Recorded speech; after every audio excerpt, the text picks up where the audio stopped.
علماء فرماتے ہیں جو کوئی اس مہینے کی پہلی تاریخ سے لے کر 12ویں تاریخ تک روزانہ 1000 مرتبہ یہ درود پاک پڑھے، یہ بڑا افضل ہے۔ اللہم صلی علی سیدنا محمد النبی الامی وعلی آلہ وبارک وسلم۔ اور یہ جو شخص درود پاک پڑھ کر باوضو سوئے، انشاءاللہ نبی پاک علیہ السلام کی زیارت سے مشرف ہوگا۔ یہ مہینہ تو خوب درود پاک پڑھنے کا مہینہ ہے، اور پہلی تاریخ سے 12 ربیع الاول تک روزانہ یہ والا درود پاک 1000 بار پڑھ لیں، خوب برکتیں لوٹے۔ اللہ کرے اس بار ربیع الاول میں ہم پر بھی کرم ہو جائے۔ کیا وقت ہوگا، وہ کیسی سہانی گھڑی ہوگی جب 12 ربیع الاول کی صبح صادق کے وقت میرے آقا نور چمکاتے ہوئے بی بی آمنہ رضی اللہ تعالیٰ عنہ کے گھر انور پر تشریف لائے۔ آئیے میں آپ کو بتاتا ہوں بی بی آمنہ کیا بتاتی ہیں، نبی پاک کی والدہ کیا بتاتی ہیں کہ اس وقت ان کی کیفیات کیا تھی، ان کے مشاہدات کیا تھے۔ نبی پاک کی جب آمد ہوئی تو اس عالم کا رنگ کیسا بدلا ہوا تھا۔ اللہ اکبر۔ بی بی آمنہ رضی اللہ تعالیٰ عنہ بتاتی ہیں، اور محدثین نے اس کو لکھا، روایت ہے کہ ولادت باسعادت کا جب وقت آیا تو اللہ پاک نے فرشتوں کو حکم دیا کہ جنت اور تمام آسمانوں کے دروازے کھول دیں۔ اس روز سورج عظیم نور میں لپیٹا گیا، اور رسول کریم علیہ السلام کی عزت افزائی میں اس سال تمام عورتوں کے ہاں لڑکے ہی پیدا ہوئے۔ اللہ اکبر۔ دیکھیں میرے آقا کی آمد تھی نا، سب کو نوازا گیا۔ ولادت کا وقت ہوتا ہے تو بی بی آمنہ فرماتی ہیں کہ جب ولادت ہوئی تو آپ علیہ السلام شہادت والی انگلی آسمان کی طرف اٹھائے حالت سجدہ میں تھے۔ حضرت ابن عباس سے روایت ہے، حضرت آمنہ رضی اللہ تعالی عنہا نے فرمایا ولادت کے وقت مجھ سے نور نکلا جس سے زمین کے مشرق و مغرب روشن ہو گئے۔ ایک روایت میں ہے میں نے اس نور سے شام کے محلات دیکھ لیے۔ آپ علیہ السلام پاک صاف پیدا کیے گئے۔ اللہ اکبر۔ کیسا وقت ہوگا، کیسی سہانی گھڑی ہوگی۔ نبی پاک علیہ السلام کی ولادت باسعادت 12 ربیع الاول پیر کے دن، اور عیسوی سال تھا 571 سن عیسوی، اور یہ 20 اپریل بنتی ہے۔ تاریخ عالم میں یہ وہ نرالا اور عظمت والا دن ہے کہ اسی روز عالم ہستی کے ایجاد کا باعث، گردش لیل و نہار کا مطلوب، خلق آدم کا رمز، کشتی نوح کی حفاظت کا راز، بانی کعبہ کی دعا، ابن مریم کی بشارت کا ظہور ہوا۔ کائنات وجود کے الجھے ہوئے گیسوؤں کو سنوارنے والا، تمام جہاں کے بگڑے نظاموں کو سدھارنے والا، یعنی وہ نبیوں میں رحمت لقب پانے والا، مراد غریبوں کی بر لانے والا، مصیبت میں غیروں کے کام آنے والا، وہ اپنے پرائے کا غم کھانے والا، فقیروں کا ماوا، ضعیفوں کا ملجا، یتیموں کا والی، غلاموں کا مولا، سرد الاصفیاء، اشرف الانبیاء، احمد مجتبی، جناب محمد مصطفیٰ صلی اللہ تعالی علیہ وسلم عالم وجود میں رونق افروز ہوئے، اور پاکیزہ بدن، ناف بریدہ، ختنہ کیے ہوئے، خوشبوؤں میں بسے ہوئے، بحالت سجدہ مکہ مکرمہ کے مقدس سرزمین میں اپنے والد ماجد کے مکان کے اندر پیدا ہوئے۔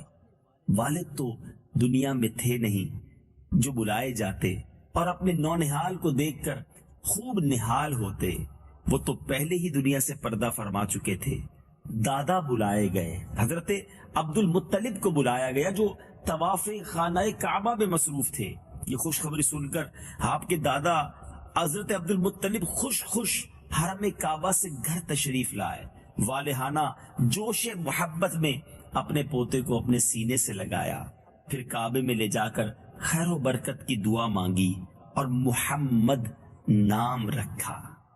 آپ کے چچا ابو لہب، یاد رہے ابو لہب نبی پاک کا بعد میں سخت دشمن ہوا، غیر مسلم تھا، مگر جب اسے بھتیجے کی خوشخبری ملی تو اس نے اپنی لونڈی سویبہ کو اس گڈ نیوز، اس خوشخبری لانے کی خوشی میں آزاد کر دیا۔ ذرا یاد رہے اس زمانے میں غلام کنیز جو تھے یہ ایک ویلتھ تھی، ایک مال تھا، گویا اس نے نبی پاک کی ولادت کی خوشی میں اپنا کچھ مال خرچ کیا۔ اب جب ابو لہب دنیا سے چلا گیا، احادیث کی شرح میں لکھا ہے کہ جب ابو لہب کو دنیا سے جانے کے بعد اس کے جاننے والوں نے خواب میں دیکھا اور اس کا حال پوچھا تو اس کا یہ کہنا تھا کہ میں نے اپنے بھتیجے محمد بن عبداللہ صلی اللہ تعالی علیہ وسلم کی ولادت کے وقت جو اپنی لونڈی کو آزاد کیا تھا، سویبہ کو آزاد کیا تھا، تو اس انگلی کے ذریعے کچھ پانی پلا دیا جاتا۔ ذرا غور کیجئے ناظرین، ابو لہب وہ ہے ناظرین جس کی مذمت میں قرآن پاک کی ایک پوری سورت موجود ہے، تبت یدا ابی لہب، یعنی ابو لہب نبی پاک کا سخت دشمن تھا، مگر پیارے آقا کی ولادت کے وقت کچھ مال خرچ کیا، کچھ خوشی منائی تو اسے کچھ نہ کچھ ریلیف، کچھ نہ کچھ عذاب میں تخفیف دی جاتی ہے۔ علماء لکھتے ہیں، شیخ عبدالحق محدث دہلوی نے ایک بڑی کمال کی اس حدیث کی شرح کے بعد گفتگو فرمائی کہ جب ابو لہب جیسا سخت کافر بھی نبی پاک کی ولادت کے وقت خوشی منانے کی وجہ سے اس کو عذاب میں کچھ تخفیف دی جاتی ہے، تو اگر کوئی نبی پاک کا امتی ہے، نبی پاک کو محمد بن عبداللہ سمجھ کر نہیں، محمد الرسول اللہ صلی اللہ تعالی علیہ وسلم سمجھ کر، اپنا آقا و مولا جان کر اگر ان کی خوشی مناتا ہے، نظر و نیاز کرتا ہے، میلاد بناتا ہے، تو کیوں نہ اس کی قبر نور علی نور ہو جائے گی۔ فرماؤ اللہ ہی کے فضل اور اسی کی رحمت اور اسی پر چاہیے کہ خوشی کریں، وہ ان کے سب دھن دولت سے بہتر ہے۔ تو اللہ کا فضل جب ہو جائے، رب کی رحمت ہو، تو اس پر خوشی کرنے کا حکم تو قرآن دے رہا ہے۔ ہو سکتا ہے کسی کے ذہن میں سوال ہو کہ ٹھیک ہے اللہ کے فضل اور رحمت پر خوشی منانی چاہیے، تو نبی پاک علیہ الصلوۃ والسلام کی ولادت پر خوشی منانا یہ کہاں سے ثابت ہوا؟ آئیے قرآن ہی سے پوچھ لیتے ہیں کہ اللہ کے پاک کلام ہمیں بتائیے کہ کیا نبی پاک علیہ الصلوۃ والسلام بھی اللہ کی رحمت ہے؟ تو قرآن ہی سے جواب آتا ہے کہ نبی پاک تو سارے جہانوں کے لیے رحمت بنا کر بھیجے گئے۔ آئیے قرآن شریف سنتے ہیں، وَمَا أَرْسَلْنَاكَ إِلَّا رَحْمَةً لِلْعَالَمِينَ، اور ہم نے تمہیں نہ بھیجا مگر رحمت سارے جہان کے لیے۔ آقا تو سب سے بڑی رحمت ہے، سارے جہان کے لیے رحمت ہے۔ بہرحال نبی پاک کے چاہنے والے صدیوں سے ان کا میلاد مناتے آتے ہیں، اور آج بھی آل اراؤنڈ دا ورلڈ سب سے زیادہ مسلمان جس تہوار میں خوشی مناتے ہیں وہ نبی پاک کا میلاد ہی ہے، اور نبی پاک سے اپنی محبتوں، عقیدتوں کا اظہار کیا جاتا ہے۔ اب نبی پاک علیہ الصلوۃ والسلام کے کچھ بچپن کے واقعات سنتے ہیں۔ سب سے پہلے نبی پاک علیہ الصلوۃ والسلام نے ابو لہب کی جو لونڈی تھی سویبہ، حضرت سویبہ کا دودھ نوش فرمایا، پھر اپنی والدہ ماجدہ بی بی آمنہ کے دودھ سے بھی سیراب ہوتے رہے، پھر حضرت حلیمہ سعدیہ رضی اللہ تعالی عنہا کی قسمت کا ستارہ چمکا اور وہ اپنے قبیلے میں ان کو اپنے ساتھ لے گئی اور اپنا دودھ پلاتی رہی، اور انہی کے پاس نبی پاک علیہ الصلوۃ والسلام کے دودھ پلانے کا زمانہ گزرا۔ عرب کے لوگوں میں ایک دستور تھا ناظرین کہ وہ اپنے بچوں کو ایک اچھی نشو و نما کے لیے، تازہ آب و ہوا کے لیے گاؤں میں بھیج دیا کرتے تھے، ولیجز میں بھیج دیا کرتے تھے، جہاں ان کو دودھ پلانے والی دائیاں بھی ہوتی تھی، اس سے ان کی زبان بھی بڑی فصیح عربی ہو جاتی۔ کیونکہ آج بھی جو بگ سٹیز ہیں، جس کو آپ یوں کہیے کہ کاسموپولیٹن سٹیز ہوتی ہیں، جس میں دنیا بھر کے لوگ آ جاتے ہیں رہنے کے لیے، مختلف زبانوں کے لوگ رہتے ہیں، تو جو اوریجنل لینگویج ہے وہ ڈسٹرب ہو جاتی ہے۔ لیکن ایگزیکٹلی جو گاؤں ہوتے ہیں، دیہات ہوتے ہیں، وہاں جو زبان ہوتی ہے وہ بڑی خالص رہتی ہے۔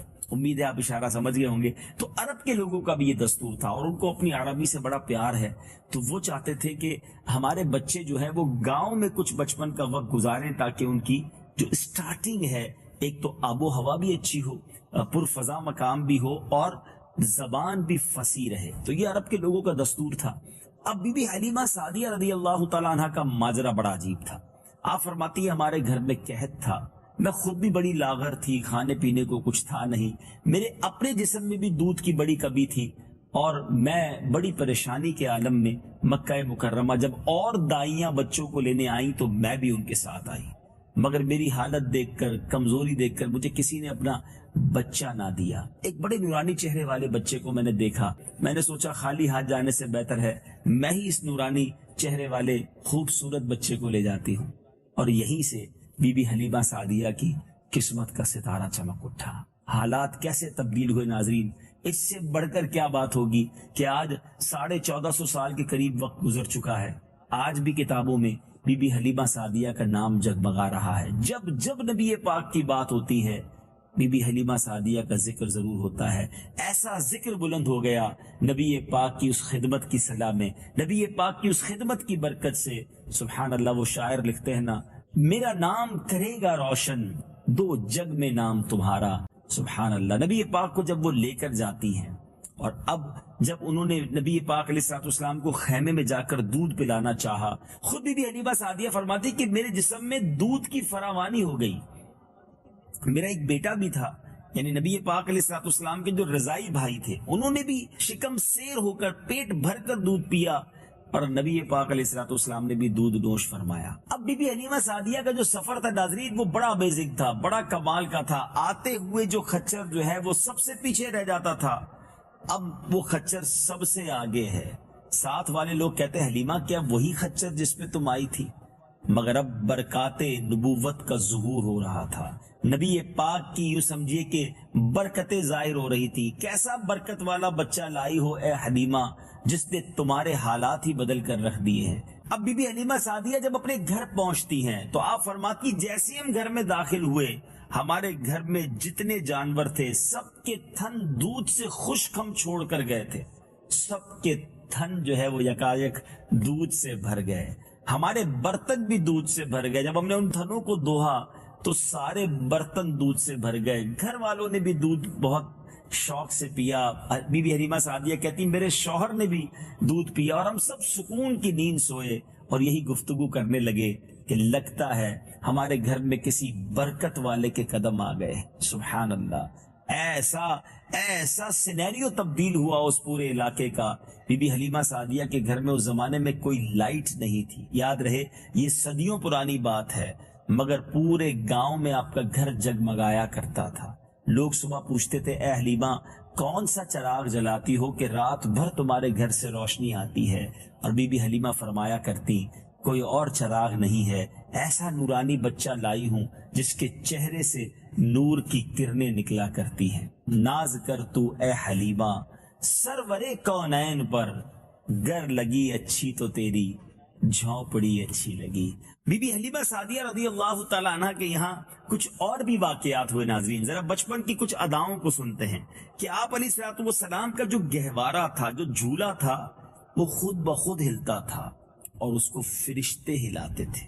نبی پاک علیہ الصلوۃ والسلام بچپن میں چاند کی طرف انگلی اٹھا کر جب اشارہ فرماتے تو چاند نبی پاک کی انگلی کے اشاروں پر حرکت کیا کرتا تھا.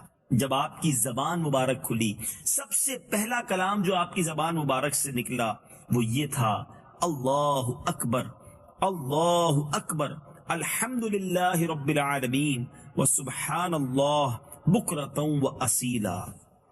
بچوں کی عادت کے مطابق آپ کبھی بھی آپ نے اپنے کپڑوں میں بولو براز نہیں فرمایا, بلکہ ہمیشہ ایک معین ایک پرٹیکولر ٹائم پر آپ رفع حاجت کے لیے تشریف لے جاتے. جب آپ علیہ الصلوۃ والسلام اپنے پاؤں پر چلنے کے قابل ہوئے تو باہر نکل کر بچوں کو کھیلتے ہوئے دیکھتے, مگر خود آپ ان کے ساتھ کھیل میں تشریف نہ لے جاتے. وہ آپ کو کھیلنے کے لیے بلاتے تو آپ یہ جواب دیتے کہ میں کھیلنے کے لیے نہیں پیدا ہوا ہوں. سبحان اللہ, کیا بچپن تھا. اب نبی پاک علیہ الصلوۃ والسلام 2 سال کے ہو گئے, اور دستور کے مطابق بی بی حلیمہ سعدیہ کو اب انہیں واپس لوٹانا تھا بی بی آمنہ کے پاس. مگر ان دنوں مکہ پاک میں کچھ وبائی امراض پھیل گئے. محبت اور دیوانگی کی حد تک نبی پاک علیہ الصلوۃ والسلام سے بی بی حلیمہ سعدیہ کے گھر والوں کو ہو چکی تھی. بی بی آمنہ سے عرض کیا کہ حضور مکے میں کچھ وبائی امراض ہیں, یہ بچہ کچھ اور دن ہمارے پاس رہنے دیں, اب ہم اس کی جدائی برداشت نہیں کر سکتے. بی بی آمنہ نے کچھ اور وقت کے لیے اجازت دے دی. نبی پاک کی نشو نما عام بچوں سے بڑی سپیڈی تھی, بہت تیزی کے ساتھ آپ گرو کر رہے تھے, آپ کی نشو نما ہو رہی تھی. اب آپ نے پوچھا کہ یہ روز صبح میرے بھائی بہن کہاں چلے جاتے ہیں, جو بی بی حلیمہ سعدیہ کے بچے تھے, تو کہا کہ وہ بکریاں چرانے جاتے ہیں. آپ نے فرمایا کہ مجھے بھی اپنے بھائی بہن کے ساتھ بھیج دیا کرو. یاد رہے ناظرین, بکریوں کو چرانا اور ان کی دیکھ بھال کرنا یہ انبیاء کی سنت ہے, اور نبی پاک نے بچپن ہی میں خصلت نبوت کا گویا اظہار فرما دیا. اور اب کیا ہوا, ایک بڑا ہی عجیب واقعہ ہوا, اور یہ واقعہ نبی پاک کے ان کمالات میں سے ہے جو اعلان نبوت سے پہلے بڑے بڑے کمالات ہوئے ان میں سے ایک ہے، اور وہ ہے شق صدر کا واقعہ۔ معاملہ یہ ہوا کہ بی بی حلیمہ سعدیہ کے فرزند دمرہ یہ دوڑتے ہوئے ہانپتے کانپتے اپنے گھر آئے، کیونکہ یہ صبح صبح نبی پاک کے ساتھ چراگاہ کی طرف گئے تھے، اور آ کر کہتے کہ غضب ہو گیا، ہمارے بھائی محمد صلی اللہ تعالی علیہ وسلم کو 3 آدمیوں نے جو سفید لباس پہنے ہوئے تھے انہوں نے چت لٹا کر ان کے پیٹ کو، ان کے سینے کو پھاڑ دیا ہے، اور میں اسی حال میں انہیں چھوڑ کر آیا ہوں۔ اب بی بی حلیمہ سعدیہ اور آپ کے جو شوہر تھے ان کی تو ظاہر ہے کہ وہ بدحواس ہو گئے، وہ دوڑتے ہوئے اس جگہ پر پہنچے تو دیکھا نبی پاک علیہ الصلوۃ والسلام ایک جگہ پر آرام سے تشریف فرما ہے۔ جب آپ سے پوچھا گیا کہ کیا ہوا تو اب آپ نے بتایا کہ 3 شخص آئے تھے، نہایت ہی سفید کپڑے تھے، صاف ستھرے تھے، میرے پاس آئے، مجھے لٹایا، میرے شکم کو، میرے سینے اور پیٹ کو چاک کیا، اور اس میں کوئی چیز نکال کر باہر نکالی اور کوئی چیز میرے شکم میں ڈالی، اور پھر اس شگاف کو سی دیا ہے، مگر مجھے ذرہ برابر بھی تکلیف نہیں ہوئی۔ بی بی حلیمہ سعدیہ اور ان لوگوں کے لیے تو یہ بالکل نئی بات تھی نا۔ تو اب یہ گھبرائے ہوئے بی بی آمنہ رضی اللہ تعالیٰ عنہ کے پاس آئے اور کہا کہ آپ اپنے بچے کو واپس لے لیجیے۔ بی بی آمنہ نے کہا کہ آپ تو بڑی محبتوں کا اظہار کر رہی تھی اور آپ چاہتی تھی کہ آپ اپنے پاس رکھے، ماجرا کیا ہے؟ تو انہوں نے سارا واقعہ سنا اور کہا کہ ہمیں ڈر ہے کہ کوئی آسیب وغیرہ کا معاملہ نہ ہو۔ اللہ اکبر۔ اب جو بی بی آمنہ رضی اللہ تعالی عنہا نے جواب دیا، سبحان اللہ، آپ فرماتی ہرگز نہیں، خدا کی قسم میرے نور نظر پر ہرگز کبھی بھی کسی جن یا شیطان کا عمل دخل نہیں ہو سکتا، میرے بیٹے کی بڑی شان ہے۔ اب بی بی آمنہ رضی اللہ تعالی عنہا نے بی بی حلیمہ سعدیہ رضی اللہ تعالی عنہا کو ایام حمل کے، پھر ولادت کے جو حیرت انگیز واقعات تھے وہ سنایا اور انہیں سنا کر مطمئن کر دیا۔ اب حضرت حلیمہ سعدیہ نبی پاک علیہ الصلوۃ والسلام کو اپنی والدہ ماجدہ کے سپرد کر کے اپنے گاؤں واپس چلی گئی، اور اب نبی پاک علیہ الصلوۃ والسلام اپنی والدہ ماجدہ کی آغوش تربیت میں پرورش پانے لگے۔ ناظرین، یہ جو شق صدر ہوا اس کے بارے میں علماء نے بڑی خوبصورت ڈیٹیل ہمیں بتائی ہے۔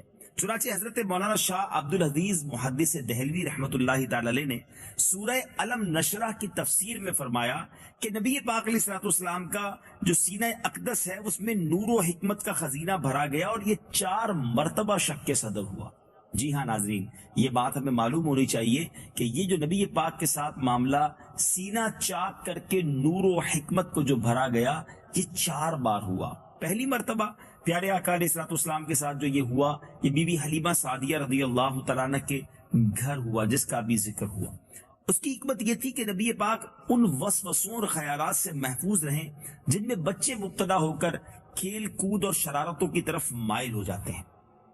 دوسری بار شق صدر 12 برس کی عمر میں ہوا تاکہ جوانی کی جو پرآشوب شہوتوں کے خطرات ہیں اس سے آپ بے خوف ہو جائیں، سبحان اللہ۔ تیسری بار غار ہرا میں شق صدر ہوا کیونکہ اب نبی پاک علیہ الصلوۃ والسلام پر وحی کا نزول ہونا شروع ہو رہا تھا، اور آپ وحی الہی کے عظیم اور گراں بار بوجھ کو برداشت کر سکیں، اس لیے آپ کے سینے میں مزید نور اور حکمتوں کو داخل کیا گیا۔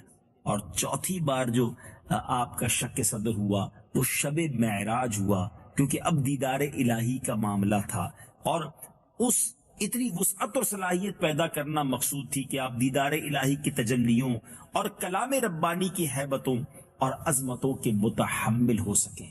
سبحان اللہ، کیا بات ہے میرے آقا علیہ الصلوۃ والسلام کی کہ آپ کے سینے کو کس طرح حکمتوں اور نور سے بھرا گیا۔ سیدی اعلی حضرت کیا خوبصورت بات لکھتے ہیں نا، آپ بڑی پیاری التجا کرتے ہیں، تو جو چاہے تو ابھی میل میرے دل کے دھلیں، تو جو چاہے تو ابھی میل میرے دل کے دھلیں، کہ خدا دل نہیں کرتا کبھی میلا تیرا۔ اللہ کریم نبی پاک علیہ الصلوۃ والسلام سے سچی محبت عطا فرمائے۔ آپ کی سیرت کی بھی کیا بات ہے، جتنا سنتے جائیں محبت میں مزید اضافہ ہوتا جاتا ہے۔ اللہ کرے کہ نبی پاک کی مبارک سیرت کو پڑھ کر ان کے نقش قدم پر چلنے کی ہم سب کوشش کریں۔